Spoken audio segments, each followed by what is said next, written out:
Hello friends, welcome to my channel. तो आज इस वीडियो में हम बात करेंगे Himachal Pradesh staff selection commission Hamirpur के द्वारा 7/3/2021 को कंडक्ट करवाए गए एक एग्ज़ाम के बारे में। तो ये जो एग्ज़ाम है ये इवनिंग सेक्शन में कंडक्ट करवाया गया है। तो एक सुबह मॉर्निंग सेशन में भी एग्ज़ाम हुआ था। तो अगर आपने वो नहीं देखा है वीडियो तो आपको डिस्क्रिप्शन में उस वीडियो का लिंक मिल जाएगा, तो आप उसे ज़रूर देखिए। तो ये जो हम एग्ज़ाम डिस्कस करेंगे इसका पोस्ट कोड है 846, जो कि जो एग्ज़ाम रहने वाला है ये रहने वाला है junior engineer supervisory trainee at SO level का। तो ये जो एग्ज़ाम है ये हमें भेजा है कोई भाई है भोलू, जो कि मंडी से हैं। तो अमन अमन भाई के थ्रू भेजा है, तो उस भाई का धन्यवाद। तो हम इसमें जो डिस्कस करेंगे वो खाली जी के सेक्शन ही डिस्कस करेंगे। तो चलिए शुरू करते हैं। फर्स्ट क्वेश्चन है कि प्रसिद्ध नरसिम्हा मंदिर हिमाचल प्रदेश के किस स्थान पर स्थित है। तो ये जो स्थित है ये भरमौर में स्थित है, चंबा के भरमौर में। तो ये नरसिम्हा या नरसिंह एक ही बात है। तो ऑप्शन डी यहाँ पे राइट आंसर होगा। तो बाकी मैं आपको ये बता दूं कि जो ये ऑप्शन आंसर की के हिसाब से मैं आपको आंसर नहीं बताऊंगा। जैसे कल आंसर की आएगी तो मैं उसे इसी वीडियो के डिस्क्रिप्शन में उस पीडीएफ का लिंक डाल दूंगा, तो आप एक बार आंसर जरूर मैच करिए उससे। तो नेक्स्ट बात करते हैं कि हिमाचल प्रदेश की सबसे बड़ी प्राकृतिक झील कौन सी है। तो हिमाचल प्रदेश की जो सबसे बड़ी प्राकृतिक झील है वो रेणुका है। तो आप कमेंट करके बताइए कि ये कौन सी डिस्ट्रिक्ट में पड़ती है। तो उसके बाद नेक्स्ट क्वेश्चन है कि जनगणना 2011 के अनुसार हिमाचल प्रदेश का सर्वाधिक सघन जनसंख्या वाला जिला कौन सा है। तो ये जो जिला है मैं आपके लिए क्वेश्चन छोड़ता हूँ, क्योंकि क्वेश्चन काफ़ी ज़्यादा रिपीट हो चुका है बहुत बार, जो हाल ही में एग्ज़ाम हुए हैं 6 मंथ में। तो ये जो क्वेश्चन है आप इसका आंसर दें कमेंट करके। उसके बाद नेक्स्ट बात करते हैं कि हिमाचल प्रदेश की सबसे बड़ी नदी है। तो हिमाचल प्रदेश की जो सबसे बड़ी नदी है क्षेत्रफल के अनुसार, तो जो क्षेत्रफल के अनुसार नदी है वो सतलुज है। तो ऑप्शन डी राइट आंसर होगा। तो अगर बात करें कि वॉल्यूम वाइज, तो वॉल्यूम वाइज जो चिनाब है, लेकिन जो क्षेत्रफल के अनुसार है तो वो सतलुज है। तो नेक्स्ट बात करते हैं कि नेक्स्ट क्वेश्चन कि बुंडा धर्म क्रिया किससे संबंधित है। तो ये बुंडा धार्मिक क्रिया है, जिसे बुंडा उससे भी बोला जाता है, तो परशुराम से संबंधित है। तो ऑप्शन यहाँ पे डी राइट आंसर होगा। उसके बाद नेक्स्ट बात करते हैं कि हिमाचल प्रदेश का, तो यहाँ पे ऑप्शन बी राइट आंसर होगा परशुराम।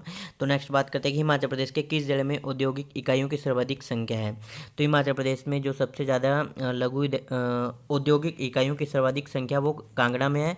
अगर बात करें लघु औद्योगिक इकाइयों की तो वो भी कांगड़ा में है।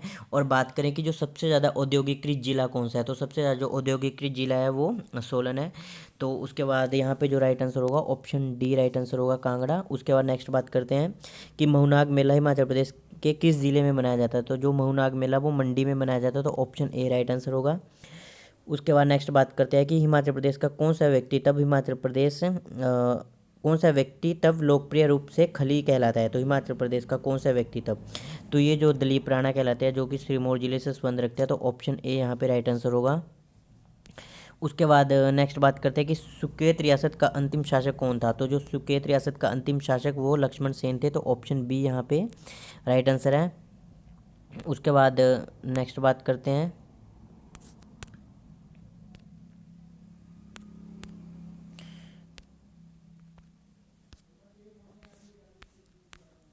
तो जो नेक्स्ट क्वेश्चन है कि चंबा पीपल्स डिफेंस लीग की स्थापना 1932 ईस्वी में हुई थी। इसका मुख्यालय किस स्थान पर है। तो इसका जो मुख्यालय है वो लाहौर में था। तो ऑप्शन डी यहाँ पे राइट आंसर होगा। उसके बाद नेक्स्ट बात करते हैं कि भाग सी राज्य बिलासपुर हिमाचल प्रदेश के में किस वर्ष मिलाया गया था। तो जो आपको बताया कि जो बिलासपुर हिमाचल प्रदेश में मिलाने से पहले एक पार्ट सी का राज्य था, तो ये 1954 में मिलाया गया था। उसके बाद नेक्स्ट बात करते हैं कि सोरंग जल विद्युत परियोजना किस नदी पर निर्मित है। तो जो सोरंग जल विद्युत परियोजना है ये सतलुज पर निर्मित है। तो ऑप्शन ए यहाँ पे राइट आंसर होगा। उसके बाद नेक्स्ट बात करें कि Himalayan international school Himachal Pradesh के किस स्थान पर स्थित है। तो ये जो स्थित है छारबड़ा में स्थित है। तो ऑप्शन डी राइट आंसर होगा। उसके बाद जो नेक्स्ट क्वेश्चन है कि कंट्री लाइफ पुस्तक किसने लिखी थी। जो नोरा रिचर्ड से, तो इन्होंने कंट्री लाइफ पुस्तक लिखी थी। तो ऑप्शन ए यहाँ पे राइट आंसर होगा।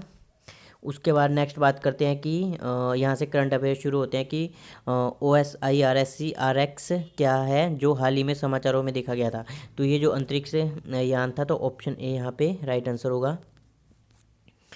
उसके बाद बात करते हैं नेक्स्ट करंट अफेयर से क्वेश्चन है कि किस भारतीय कंपनी ने हाल ही में 5G RAN उत्पाद विकसित करने के लिए कॉलकॉम के साथ भागीदारी की है। तो ये जो किया है आपको पता है कि जियो ने किया है, ऑप्शन बी यहाँ पे राइट आंसर होगा।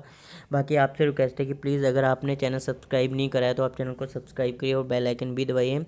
और एक चीज़ है कि अगर मैं किसी क्वेश्चन का आंसर गलत बता रहा हूँ तो आप उसे नीचे कमेंट कर देना, तो मैं उसे पिन कर दूंगा। बाकी आप आंसर की से एक बार ज़रूर आंसर मिलाइए। उसके बाद नेक्स्ट बात करते हैं कि नीति आयोग ने हाल ही में किस तकनीक प्रमुख के साथ frontier technologies cloud innovation centre स्थापित किया है। तो ये जो किया है अमेजोन ने, तो ऑप्शन सी यहाँ पे राइट आंसर है। उसके बाद नेक्स्ट बात करते हैं कि न्यूजीलैंड प्रधानमंत्री जेसिंडा ऑर्डन जो हाल ही में दूसरी बार जीती है, किस पार्टी से संबंधित है। तो ये जो संबंधित है लेबर पार्टी से, तो ऑप्शन ए यहाँ पे राइट आंसर होगा। उसके बाद है नेक्स्ट क्वेश्चन की एन्फ्यूज़र और सीलम जो हाल ही में समाचारों में थे किस क्षेत्र से संबंधित है। तो ये पर्यावरण से संबंधित है, एनवायरनमेंट से, तो ऑप्शन बी यहाँ पे राइट आंसर होगा। उसके बाद जो नेक्स्ट शुरू होता है रीजनिंग सेक्शन, तो आप इसे नोट कर लीजिए। अगर कोई सॉल्व करना चाहता है तो सॉल्व करके उन्हें कमेंट कर सकता है, तो मैं आपके जो आंसर है वो पिन कर दूंगा। तो उसके बाद जो नेक्स्ट है आप क्वेश्चन देख लीजिए रीजनिंग के है। तो उसके बाद नेक्स्ट यहाँ से शुरू होती है एंशियंट हिस्ट्री की दिलवाड़ा में जैन मंदिर किस राज्य में स्थित है। तो जो दिलवाड़ा के जैन मंदिर है ये राजस्थान में स्थित है, तो ऑप्शन यहाँ पे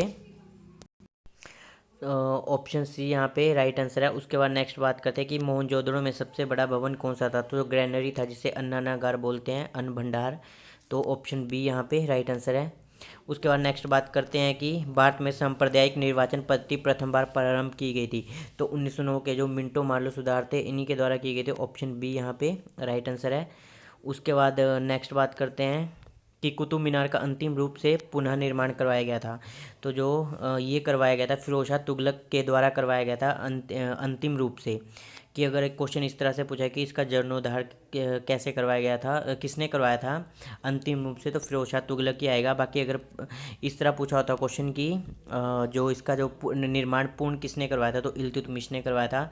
लेकिन जो यहाँ पे आंसर ऑप्शन डी ही होना चाहिए। बाकी आंसर की में देखते हैं, लेकिन 80% जो यहाँ पे आंसर है वो फिरोज शाह तुगलक होना चाहिए। उसके बाद नेक्स्ट बात करते हैं कि नौजवान भारत सभा की स्थापना किसने की थी। तो जो नौजवान भारत की सभा थी सरदार भगत सिंह ने करी थी, तो ऑप्शन बी यहाँ पे राइट आंसर है। उसके बाद बात करते हैं कि सर्वोच्च न्यायालय द्वारा परमादेश याचिका किससे किसे जारी की जाती है। तो ये जो की जाती है किसी अधिकारी को, तो एक पदाधिकारी को सार्वजनिक कर्तव्य निष्पादित करने के लिए की जाती है। उसके बाद अगर नेक्स्ट बात करें कि भारतीय संविधान का अनुच्छेद 60 किससे संबंधित है, तो 60 शपथ से संबंधित है, तो ऑप्शन बी यहाँ पे ओथ थे राष्ट्रपति की शपथ से। नेक्स्ट बात करते हैं कि केरल की लोकसभा सीटों की संख्या है। तो केरल की जो लोकसभा सीटों की संख्या है, ऑप्शन यहाँ पे सी राइट आंसर होगा 20। उसके बाद नेक्स्ट डिस्कस करते हैं कि किसी दिए गए स्थान पर उच्च ज्वार और लघु ज्वार भाटा के बीच कितना अंतराल होता है। तो ये जो होता है 12 घंटे 26 मिनट होता है। अगर बात करें कि एक ज्वार और भाटा के बीच कितना समय होता है, तो ज्वार और भाटा के बीच जो मतलब समय होता है वो इसका हाफ कर दीजिए, 6 घंटे 13 मिनट होता है। लेकिन यहाँ पे इन्होंने पूछा है कि उच्च ज्वार और लघु ज्वार भाटा के बीच, तो यहाँ पे 12 घंटे 26 मिनट राइट आंसर होगा। और आपके लिए क्वेश्चन छोड़ता हूँ कि जो दीर्घ ज्वार है वो किस स्थिति में आता है। अगर आपने वो इस क्वेश्चन का जवाब दिया तो हो सकता है कि आपको ये क्वेश्चन जो नेक्स्ट एग्जाम आ रहे हैं उनमें देखने को मिल जाए। नेक्स्ट बात करते हैं कि पृथ्वी लगभग परिधि कितनी है। तो पृथ्वी की जो लगभग परिधि है वो 40,000 है, ऑप्शन डी यहाँ पे राइट आंसर होगा। उसके बाद बात करते हैं कि कन्याकुमारी से कोलंबो पहुंचने के लिए किसे पार करना होता है। जो कन्याकुमारी से कोलंबो पहुंचने के लिए जो मन्नार की खाड़ी, ऑप्शन सी यहाँ पे राइट आंसर है। उसके बाद नेक्स्ट बात करते हैं कि अक्षांश जो सिक्किम से गुजरता है उससे इससे भी गुजरता है। तो ये जो राजस्थान से भी गुजरता है, तो ऑप्शन बी यहाँ पे राइट आंसर होगा। अगर आपको मैप की जानकारी है तो आप इस क्वेश्चन को आसानी से सॉल्व कर सकते हो। उसके बाद नेक्स्ट बात करते हैं कि हरियाणा में स्थित प्रसिद्ध पक्षी अभयारण्य कौन सा है। तो जो सुल्तानपुर है यहाँ पे राइट आंसर होगा, ऑप्शन ए यहाँ पे राइट आंसर है। उसके बाद नेक्स्ट बात करते हैं कि भारत में शक्ति के उत्पादन के लिए सर्वाधिक महत्वपूर्ण कच्चा पदार्थ कौन सा है। तो कोयला है, और जो तापीय शक्ति का सबसे ज़्यादा योगदान रहता है भारत में। उसका नेक्स्ट क्वेश्चन है कि इंसुलिन किस अंग से स्रावित होता है। तो जो पेनक्रियास से, ऑप्शन सी अग्नाशय से। नेक्स्ट क्वेश्चन है कि कौन सा ऊष्मा का सुचालक है। तो इसमें से इस क्वेश्चन का आंसर मुझे नहीं मालूम है, अगर आपको मालूम है तो आप मुझसे कमेंट करिए। उसके बाद नेक्स्ट बात करते हैं कि जर्मन सिल्वर में कौन सी धातुएं होती हैं। तो जर्मन सिल्वर में कॉपर, जिंक और निकल होती है, तो ऑप्शन यहाँ पे बी राइट आंसर होगा, ए राइट आंसर होगा, कॉपर, जिंक एंड निकल। उसके बाद नेक्स्ट बात करते हैं कि एंटोनियम ऑफ एम्ब्रेंस, तो यहाँ पे रिजेक्ट राइट आंसर होगा, ऑप्शन सी। उसके बाद नेक्स्ट बात करते हैं कि one word substitution for having no beginning और एंड टू इट्स एग्जिस्टेंस। तो यहाँ पे जो राइट आंसर होगा एटर्नल, ऑप्शन ए यहाँ पे राइट आंसर है।